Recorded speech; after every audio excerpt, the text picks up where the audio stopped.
Assalamualaikum warahmatullahi wabarakatuh. Sampai jumpa lagi para pendengar semua. Kali ini Pak Tono akan melanjutkan ceritanya. Sebuah kiriman dari Pak Iwan. Kiriman dari Pak Iwan ini berjudul Gudang Angker di Cilengsi. Dan seperti biasa, sebelum Pak Tono melanjutkan ceritanya, para sahabat yang belum subscribe channel ini silahkan untuk subscribe terlebih dahulu, supaya nanti jika ada video-video terbaru dari channel Rumah Cerita, maka Anda semua akan mendapatkan pemberitahuan. Baik, cerita dilanjutkan. Saat ini aku bekerja di sebuah gudang di daerah Cilengsi, Bogor. Di gudang ini aku sudah bekerja selama 2 tahun. Ya, aku memang baru kali ini kerja cukup lama. Biasanya aku bekerja hanya 1 tahun karena tidak perpanjang kontrak biasanya. Saat ini aku telah berusia 25 tahun, tapi sampai saat ini aku masih bujang, belum berkeluarga. Di gudang ini aku bekerja dengan beberapa orang kawan, dan setiap shift biasanya kami bekerja kurang lebih ada 8 orang. Termasuk ada 1 orang penjaganya, jadi di situ ada 9 orang. Hari ini aku mendapatkan tugas di malam hari, dan dengan beberapa orang temanku aku melakukan aktivitasnya. Malam itu sekitar jam 9 malam, lampu PLN yang ada di tempat kami mengalami pemadaman. Saat itu aku dengan salah seorang satpam yang ada di tempat itu yang namanya Pak Mamat. Aku kemudian mempunyai inisiatif untuk menyalakan genset yang ada di tempat itu. Iya, karena memang genset di tempat kami ini manual gitu. Biasanya kalau genset otomatis berapa detik setelah listrik padam dia akan menyala dengan sendirinya. Tapi di tempat kami ini masih manual, sehingga kami perlu mempencet tombol dulu baru genset ini akan menyala. Dan genset ini terletak di tempat paling belakang dari gudang ini. Gudang seluas kurang lebih 1.500 meter ini terasa sangat sepi di malam ini. Ya, walaupun memang di sekitar gudang itu ada beberapa perusahaan, tapi untuk waktu yang seperti ini sudah terasa sangat sepi. Aku dan Pak Mamat kemudian berjalan ke belakang menuju ke arah mesin genset berada.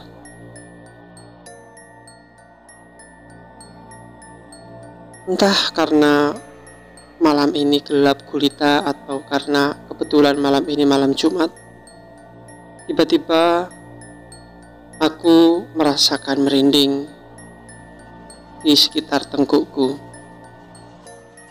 Dan hal itu pun aku kemudian tanyakan kepada Pak Mamat. Pak Mamat, kok aku merasa merinding ya malam ini? Bagaimana dengan Pak Mamat? Tanyaku kepada Pak Mamat. Iya, sama Mas Iwan, aku juga merinding nih, tumben nih. Ternyata saat itu kami berdua mengalami seperti merinding. Dan saat itu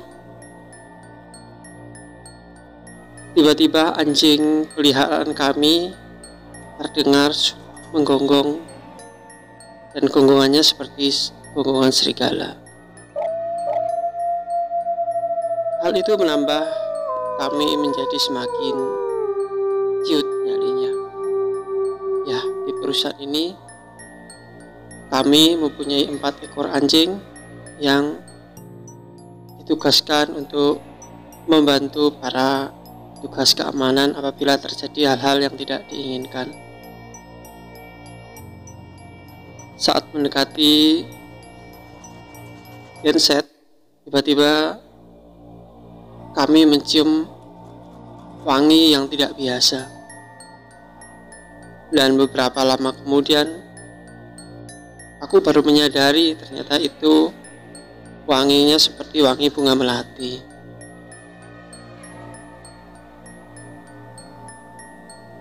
Dan tiba-tiba dari samping mesin genset itu, saya masih jarak kurang lebih 30 meter dari mesin genset.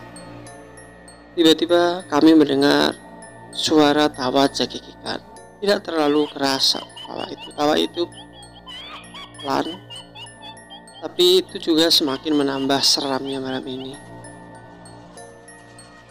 Aku dan Pak Mamat masih terus memberanikan diri untuk berjalan menuju ke arah mesin genset. Pak Mamat yang memang seorang penjaga ternyata nyalinya juga sama dengan aku. Pak Mamat saat itu terlihat berjalan berjinjit-jinjit. Wan, kayaknya kita perlu nambah temen deh. Nyaliku mulai ciut ini, kata Pak Mamat. Dan enggak apa-apa Pak, enggak akan ganggu dia, aku bilang begitu. Tiba-tiba dari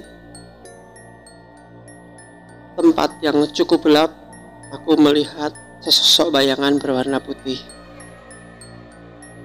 Sesosok bayangan berwarna putih itu aku lihat bergerak makin maju mendekati kami, dan kami pun masih berjalan ke arah depan sehingga jarak kami semakin dekat. Dan kemudian hanya tinggal 1 meter lagi aku berbelok arah untuk menuju ke pintu ruang genset. Dan sebelum berbelok arah ke kanan itulah ke arah pintu genset, jarakku dengan makhluk itu hanya sekitar 1,5 meter, sangat jelas sekali. Aku lihat wajahnya itu wajah seorang perempuan dengan mengenakan seperti jubah berwarna putih kusut. Lalu aku lihat mukanya tampak kusut yang malam itu memang agak gelap, tapi tiba-tiba saya dapat melihat dengan jelas, entah apa penyebabnya. Aku lihat mukanya agak kusut dan mukanya itu cenderung warnanya agak keputihan karena jarak dekat dan memang saat itu masih ada cahaya bulan. Tiba-tiba perempuan itu tampak tertawa dengan pelannya. Suasana jadi makin membuat kami tegang. Dan ketika kami berbelok arah dan hendak menuju ke ruang genset, tiba-tiba ada sebuah suara yang terdengar.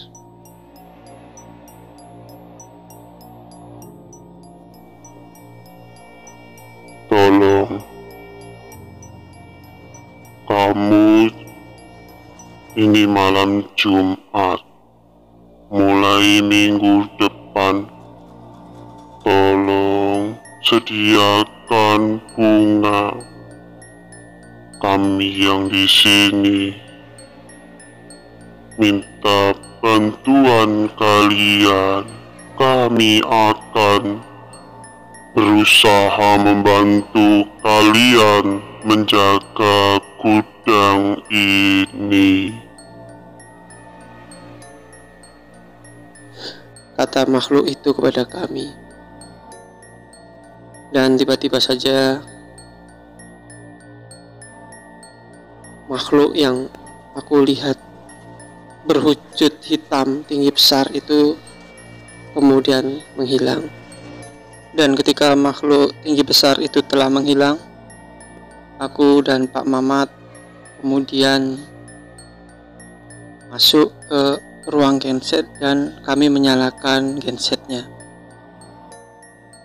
Dan hanya dalam hitungan detik saat itu semua telah kembali terang benderang. Lampu yang ada di belakang gudang juga menyala. Dan ketika kami kembali untuk ke depan, ke gudang utama, dan ketika kami melewati pojokan yang tadi ada makhluk berwarna putih, saat itu semua telah menjadi terang. Namun aku tetap melihat sosok berwarna putih itu, tapi jaraknya sudah menjauh. Sosok berwarna putih itu tampak melayang menjauhi kami. Dan kami kemudian berjalan ke arah depan, ke arah gudang utama. Di situ kemudian